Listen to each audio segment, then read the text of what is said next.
గత 2 రోజుల నుంచి తెలుగుదేశం, జనసేన, బీజేపీ సపోర్టర్స్ మధ్య విభేదాలు పీక్ లెవెల్కి వెళ్ళిపోయాయి.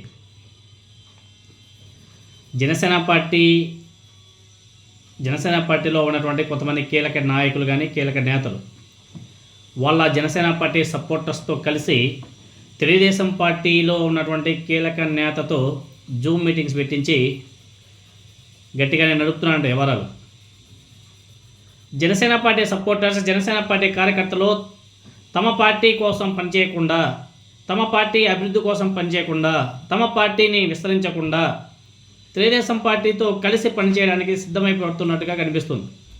తెలుగుదేశం పార్టీ కీలక నేతల జూమ్ మీటింగ్లో జనసేన పార్టీ నాయకులకి ఏం పనండి? వీళ్ళు వెళ్ళి ఆ వాళ్ళతో కలిసి జూమ్ మీటింగ్స్ పెట్టుకోవాల్సిన అవసరం ఏమొచ్చింది? ఇలా నడుస్తుంటే మధ్యలో బీజేపీ కార్యకర్తలు జనసేన పార్టీ మీద ఫైర్ అవుతున్నారు. అయ్యా పవన్ కళ్యాణ్, మీ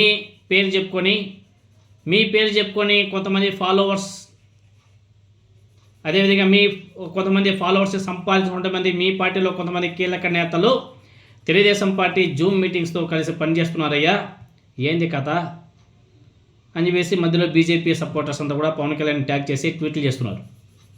అంటే పవన్ కళ్యాణ్ గారికి నిజంగానే జనసేన పార్టీలో ఏం జరుగుతుందో తెలియదా? తెలిసే సైలెంట్గా ఉంటున్నాడా? ఒకవేళ నిజంగానే తెలిసే సైలెంట్గా ఉంటే మరి మీ పార్టీ కార్యకర్తలందరూ కూడా తెలుగుదేశం పార్టీకి సపోర్ట్ చేస్తున్నప్పుడు మీరు కూడా మరి పార్టీని తెలుగుదేశం పార్టీలో విలీనం చేసి రాజకీయాలు చేసుకోవచ్చు కదా.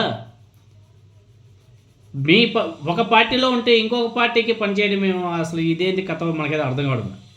చాలామంది గట్టిగానే తిరుగుతున్నారు. పవన్ కళ్యాణ్ గారికి ప్రపంచంలో ఏం జరిగినా ఆయనకి తెలిసిపోతాయి, కానీ తన పార్టీలో ఏం జరుగుతుందో తెలియకపోవడం చాలా విడ్డూరం అని చెప్పేసి కొంతమంది ట్వీట్లు చేస్తున్నారు, కామెంట్లు చేస్తున్నారు. ఇది చాలా ఘోరం కదా. ఒకవేళ పవన్ కళ్యాణ్ గారికి నిజంగా తెలిసి ఉంటే వీళ్ళు తెలుగుదేశం పార్టీ చేరిపోయి కలిసి ప్రయాణం చేయొచ్చు కదా. మళ్ళీ ఎందుకు పవన్ కళ్యాణ్ గారికి ఒక పార్టీ, మళ్ళీ ఆ పార్టీని లీడ్ చేయడం, ఒక కమ్యూనిటీని తన వైపు తిప్పుకొని రాజకీయాలు చేయవలసిన అవసరం ఏమొచ్చింది? ఇది మాత్రం చాలా టూ మచ్. ఇక్కడ ఇంకో గమ్మత్తు ఏమంటే జనసేన పార్టీలో ఎవరైతే బాగా ఫాలోవర్స్ కలిగేటువంటి వ్యక్తులు ఉన్నారో వాళ్ళందరినీ కూడా తెలుగుదేశం పార్టీ కొంచెం బాగానే సపోర్ట్ చేస్తుందంట.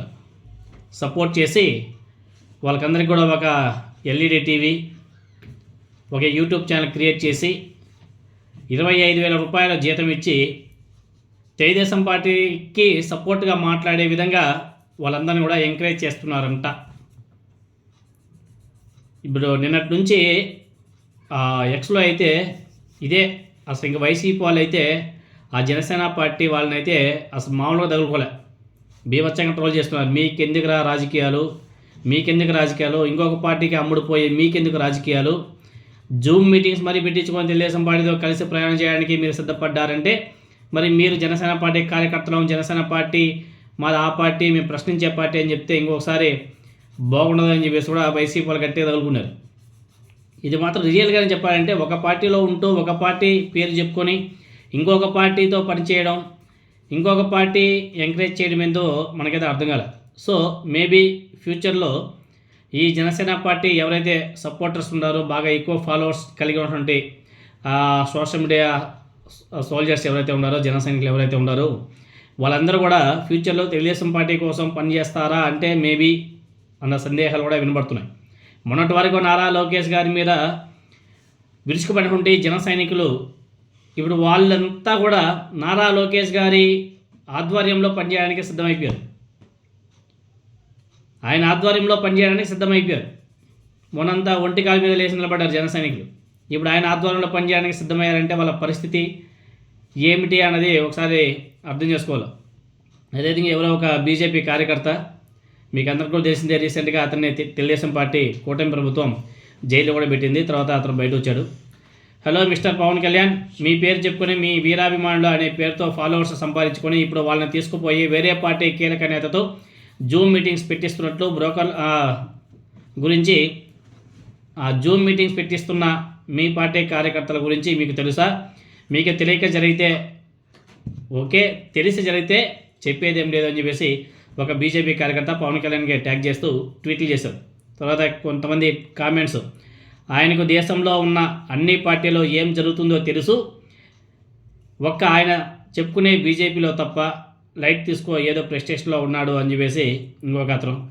ప్రెస్టేషన్లో ఉంటే వాడి మీద పడి ఏడవకుండా మన మీద పడి ఏడవడం ఎందుకోలే, వాళ్ళ చేష్టలో వాళ్ళు. ఈ కామెంట్స్ ఇంకా బీభత్సంగా ఉండే కామెంట్స్.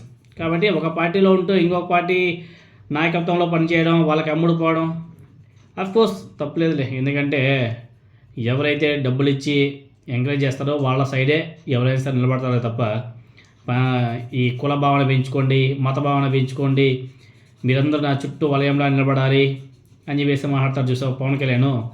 అటువంటి వ్యక్తులను నమ్మడం కూడా చాలా కష్టం. సొంత పార్టీ కార్యకర్తల నాయకులే రోజుకోరోజు జంప్ అయిపోతున్నారు. మీరందరూ కూడా చూస్తున్నారు. గత కొన్ని నెలల్లోనే జనసేన పార్టీ నుంచి అనేక మంది కీలక నాయకులంతా కూడా జంపు.